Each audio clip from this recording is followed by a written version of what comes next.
Yuvraj or brother Yuvraj? भाई युवराज या sir Yuvraj, Because I always call him as a brother क्योंकि मैं उसे हमेशा भाई ही and बुलाता I हूँ। look him as my elder brother. उसको मैं अपने बड़े भाई की तरह देखता हूँ। And also I thank to our Honorable Principal Dr. Metike Thomas and the CFO Mrs. Elizabeth Thomas for allowing me to study in this seminary. हमारे आदरणीय अध्यापक डॉक्टर मृत्यु के थॉमस और सीएफओ मैम को भी धन्यवाद देना चाहता हूँ, And to all dear brothers and sisters, और सारे भाई एवं बहनों को भी। I thank you for your prayer and support in my life. मैं अपने जीवन में आप सभी के प्रार्थना और सहायता के लिए धन्यवाद करता हूँ। So before I start my message, let me pray.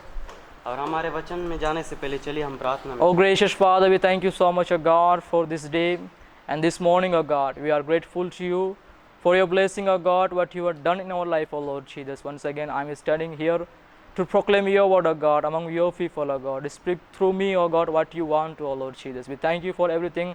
I submit myself and brother Durgan, O God. Be with us and guide us with your Holy Spirit. We thank you for that you heard, I pray, in Jesus' name. Amen. Hallelujah. Hallelujah. So as I am preaching from last time also I preach, okay. जैसे कि मैं पिछले बार भी प्रचार किया, And this can be my last preaching in Sunday school और यह मेरा इस संडे स्कूल में आखिरी प्रचार हो सकता है, because this is my last year in CITS क्योंकि यह CITS में मेरा आखिरी and साल this is my 5th year is going.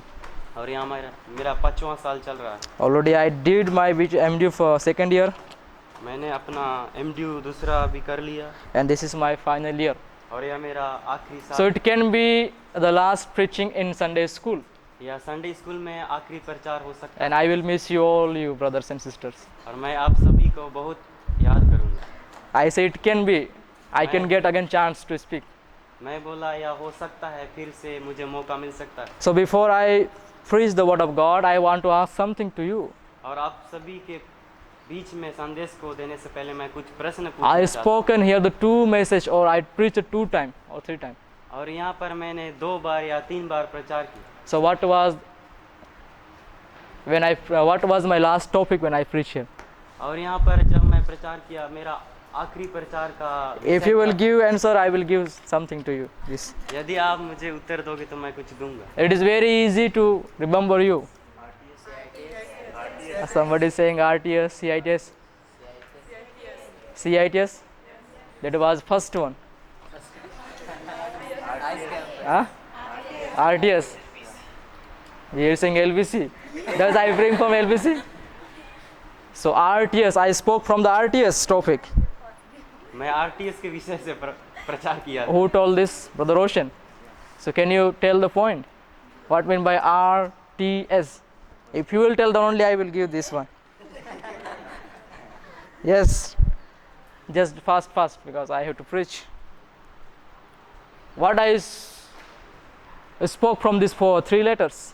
और मैं इन 3 शब्दों से क्या प्रचार किया? RTS. RTS। Very familiar text from the Romans chapter 12. बहुत ही हमसे परिचित। You forgotten? Romans Huh? 8:12। I think I will take this again. I will not give to you. RTS. Yeah, stand. Who's telling? Huh? Transformation, salvation. You are not here. Okay, that's good. You are trying to say, but restoration?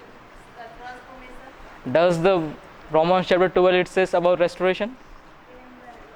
Huh? Yes.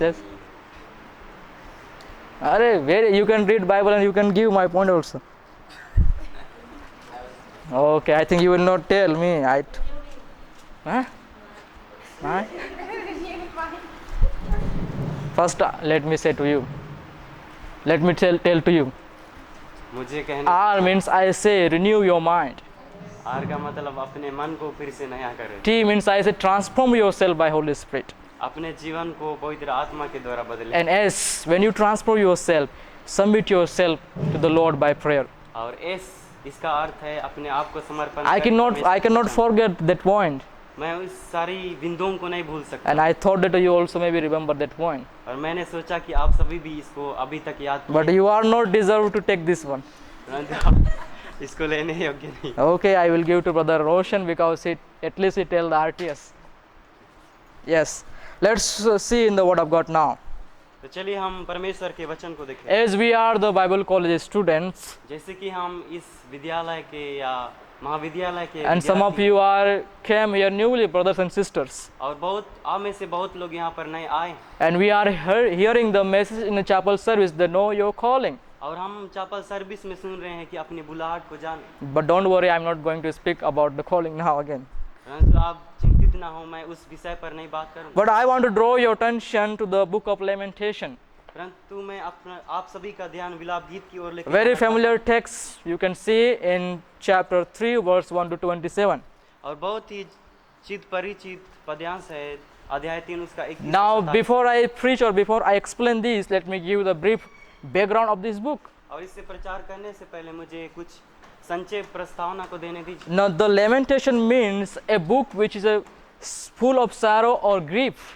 Lamentation का अर्थ यह है कि वह किताब जो कि दुख और गहन पीड़ा से भरा हुआ है। And the author of this book, somebody says the Jeremiah or somebody says the author unknown. और इसके जो लेखक है कोई कहता है इर्माया है और कोई कहता है कोई और। But I believe that the author of this book is Jeremiah. परंतु मैं विश्वास करता हूँ कि इसके लेखक जिर्माया है। And the time of writing is 586 to 580. और इसका लिखने का जो समय हुआ 586 से 580 BC है। And when this book was written, what was the time? और वह क्या समय था जिस समय इस किताब को लिखा गया? When the people of Israelites, they are disobeyed to God, and God, the king of Babylon who took the Israelites people into the exile. और जब इस्राएली लोग अनाज्ञाकारी हो गए थे और बेबीलोन का राजा जो था उन सारे को बंधुआई में लेके Because of their disobey, God allowed to that king that he can destroy the Jerusalem and the temple and take the people of Jerusalem into the exile. Babylon इस्राएल के लोग अनाज्ञाकारिता हो गए थे, इसीलिए परमेश्वर ने बेबीलोन के राज्य को या अनुमति दी कि उन सभी को बंधुआई में There was no temple. वहाँ पर कोई मंदिर नहीं था Everything was destroyed by the Nebuchadnezzar king. और हर चीज जो नबूकदनेस्सर के द्वारा नष्ट किया गया था। And people are killed, and some of the people, they are taken into the Babylon exile. और बहुत सारे लोग मारे गए थे और बहुत सारे लोग बंधुआई में In that condition, the Jeremiah wrote this book. और उस समय और इस स्थिति में इर्मिया ने इस पुस्तक को लिखा। He is experiencing his sorrow or his grief or his pain. वह अपने दुख को अपने उस गहन पीड़ा को व्यतीत करता Now व्यक्त करता है। let's read chapter 1 verse 1. तो चलिए अध्याय 1 का 1 को पढ़े। Yes, somebody can read. Yes, fast. How describe the light city once so full of people? How Yes. bright everywhere it sees. Who comes was great among the Yes, nations. it says how lowly in the city that was full of people, कि कैसे जो नगरी लोगों से भरपूर थी and now how like a widow, how she became. और कैसे वह एक विधवा के समान बन गई। There was many people in Israelites, वहाँ पर बहुत सारे इस्राएल में बहुत सारे but लोग after थे। the destruction of the Jerusalem temple or Jerusalem city, परंतु जो यरूशलेम का मंदिर नष्ट होने के it पश्चात is became the lowly or a city of widow. और वह जो राज्य वह नगरी जो था वह एक विधवा के समान बन गई। And in that condition, the Jeremiah is looking the temple and the condition of his people. He is writing this book. और उस समय इर्माया उन सारी चीजों को देखता है, उस टूटी हुई मंदिर को, और उस समय ये पुस्तक को लिखता है। Now come to the chapter 3. और अभी अध्याय 3 में आए।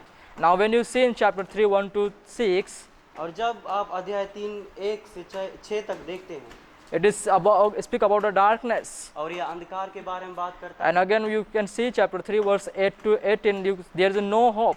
और 8 से आगे देखते हैं तो The वहाँ पर hope कोई is आशा नहीं lost. थी। आशा टूट And 19 to 20 you see the grief, deep sorrow of the Jeremiah. और 19 से 20 में आप देखते हैं इर्माया का एक गहन But something happened in verse 21. परंतु कुछ होता है पद 21 में। Let's somebody read. कोई पढ़ने में सहायता करे। Are you? सुना है Yes. कि मैं कराते हूँ, Hmm. परंतु कोई मुझे शांति नहीं देता। मेरे No. सब शत्रुओं ने No, you are reading the different text, brother. मैं यह स्मरण करता हूँ, हाँ. इसीलिए मुझे आशा है। Yes. It says in Hindi, but this I call to my mind. और यह कहता है कि मैं अपने मन में स्मरण करता and हूँ, therefore I have hope. इसीलिए मेरे पास आशा है। Some translation it says that I recall my mind. और किसी दूसरे अनुवाद में यह कहता है कि मैं अपने मन में फिर से स्मरण करता हूँ, Therefore I want to give a title here. और इसीलिए मैं यहाँ पर अपने विषय देना चाहूँगा। What could be my title? मेरा शीर्षक क्या हो सकता है? Yes, from the desperation to the destination.